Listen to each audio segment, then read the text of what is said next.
आज राजनीति के चर्चा में रहने वाले व्यक्तित्व जो गौतम कृष्ण हैं उनसे आज बात कराते हैं। गौतम जी, गौतम बुद्ध का नाम सुने थे, आप गौतम कृष्ण हैं, क्या बात है आप बिहार में चर्चा में हैं पूरा? भैया चर्चा में हूँ तो ये आपके जैसे हमारे लोकतंत्र के चौथे स्तंभ मीडिया के भाइयों का योगदान है, हमारे सहयोगियों का योगदान है और हमारे जैसे कमज़ोर गरीब कमज़ोर की बेटा पे आशीर्वाद देने वाले बड़े बुजुर्गों और युवा साथियों का योगदान है। ये इसमें मेरा कोई योगदान नहीं है सर, चर्चा में हूँ तो इसमें मेरा कोई योगदान नहीं। ये हरा गमछा, लाल शर्ट, एक कुली जैसा भेषभाव आप क्यों रखे हुए? अगर आपने कुली नाम ही दे दिया तो सर कुली का काम क्या है? सेवा करना, राजनीति का तो सेवा करने के लिए आए हैं ना सर। तो इसमें कपड़ों का कोई अर्थ नहीं है, रंग का कोई अर्थ नहीं है, वेशभूषा का कोई अर्थ नहीं है। असली अर्थ तो है यहाँ से होता है, ये मेरा कैसा है और ये कैसा है सर, इस पे डिपेंड करता है कि मैं राजनीति में क्या कर रहा हूँ।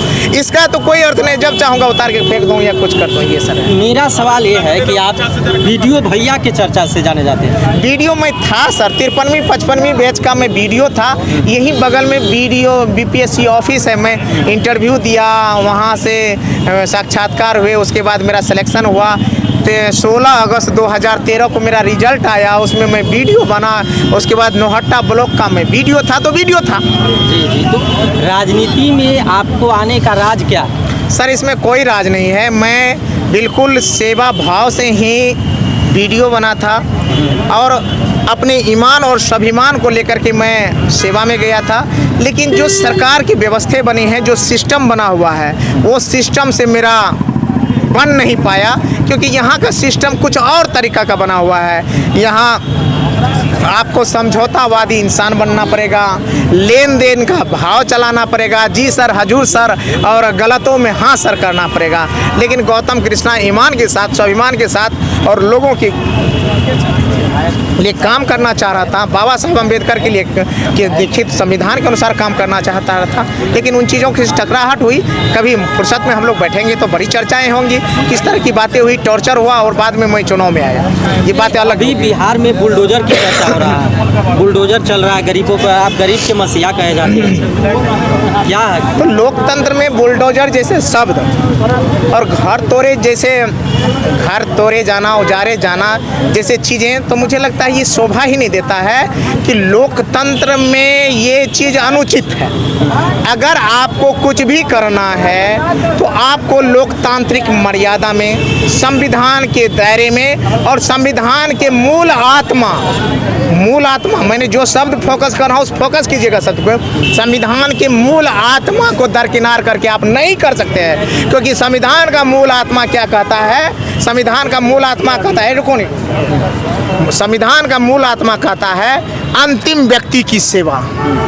आप किस पार्टी में हैं, कौन सा सरकार चला रहे हैं, किसके हाथ में सत्ता है, किसके हाथ में शक्ति है, ये मायने नहीं रखता है। मायने क्या रखता है कि अंतिम व्यक्ति में फिर कोई जात नहीं है, कोई धर्म नहीं है, कोई क्षेत्र नहीं है। अंतिम व्यक्ति का मतलब होता है जो समाज के हाशिए पे जीने वाला लोग है, किसी भी जाति, धर्म, मजहब के हो, वह अपने जीवन के लिए संघर्ष कर रहा है। तो संविधान की आत्मा कहती है उसमें हमदर्दी रखो, उसके लिए सहानुभूति रखो। अभी हमारे माता जैसी आदमी कर, विधायक जी कुछ हमारे लिए, तो मेरे साथ जो जुड़ पाएगा मैं भी माता को माँ मान के इनको सहायता करूंगा। तो मतलब अंतिम व्यक्ति की भावना का कद्र करना होगा सर। इसलिए बुलडोजर जैसा शब्द उचित नहीं है, बुलडोजर चलना उचित नहीं है, बदले की भावना की कार्रवाई उचित नहीं है। अगर ये ऐसा हो रहा है तो संविधान की मूल आत्मा के विरुद्ध है। ये राजनीति में आने का यही मकसद है आपका? राजनीति में आने का तो एक ही मकसद है सर, अगर मुझसे हो सके तो 10 आदमी की भला हो। ईमान और स्वाभिमान तो से आप दुष्कर वीडियो के पद पर भी रहकर कर रहे थे। तो वही में टकराहट हो गई सर, वही जो मैं एक्सप्लेन कर रहा था, मान और स्वाभिमान और सिस्टम अलग तरीके के हैं, उसमें टकराहट हुई। बाद में बहुत चर्चा, कभी मिलेंगे तो बढ़िया से बैठ के बात और करेंगे। ये चप्पल आप इतना ठंडा में चप्पल, आप हवाई चप्पल पहने हो, ठंडा लग जाएगा ये तब? सर संघर्ष का हवाई चप्पल नहीं, हवाई जहाज है। इसलिए संघर्ष और जमीन से जुड़े रहने का मुझे नैतिकता का बल प्रदान करता है। और महिषी विधानसभा जहाँ से मैं चुनकर आया हूँ, वहाँ के 16-17 पंचायत ऐसे हैं, या तो वहाँ बालू है या तो वहाँ पानी है। तो बालू में भी आपको पैर धंस जाता है, पानी और कीचड़ में धंस जाता है।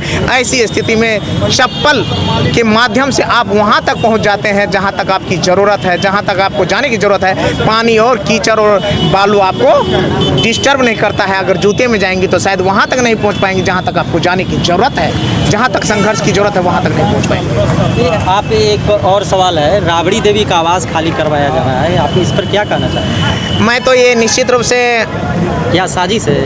मैं यही कहूँगा, ये बदले की भावना है, बदले की मन का द्वेष है। लोकतांत्रिक मर्यादा कभी यह नहीं कहता है कि आप वो काम करें जो समाज के एक बड़े हिस्से को, एक बड़े तबके की भावना पर आहत पहुंचाए। मैं जो गौर कहने के लिए कहता हूं, ये लोकतंत्र की मर्यादा इसी नहीं कहती है। अगर आपके किसी भी क्रियाकलाप से जनमानस की भावना, लोगों की आस्था, लोगों के कर्तव्य में एक प्रश्न चिन्ह खड़ा होता है, तो निश्चित रूप से आपको लोकतांत्रिक मर्यादा के विरुद्ध माना जाएगा। और माननीय नेता तेजस्वी यादव जी तो अभी विपक्ष के नेता हैं ही। राबड़ी देवी जी हमारे पूर्व मुख्यमंत्री रही है, विधान परिषद में नेता प्रतिपक्ष है।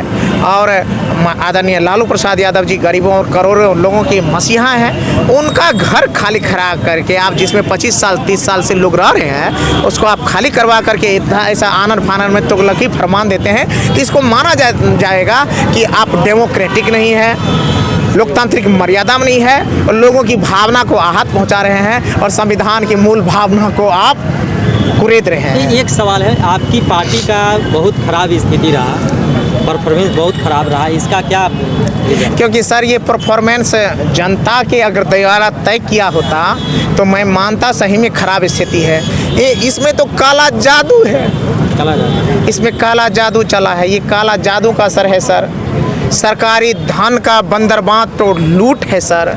और दिल्ली से आकर के जो जादूगर यहाँ बैठकर मोरिया होटल में सीसीटीवी कैमरा को बंद करके नहीं हुआ ऐसा? सर जो 25-30 हज़ार प्लस से चुनाव जीत रहा था वो जीत गए, जो कम थे वो हार गए। तो काला जादू हम पे नहीं किया। तो हम पहले ही, अगर आपको मेरा वीडियो देखना हो तो आप लोगों से पूछेंगे, मैं हर चुनाव के हर महफिल में कहता था मुझे चोरवा का हिस्सा लगा करके वोट दीजिए, मतलब चोरी करेगा मैं जान रहा था, इसलिए आप इतना वोट दीजिए कि चोरवा चोरी करते रह जाए लेकिन हम चुनाव जीत जाए। ये महिषी की जनता के लिए लास्ट आप बोल दीजिए। महिषी की जनता मेरी माँ की तरह है।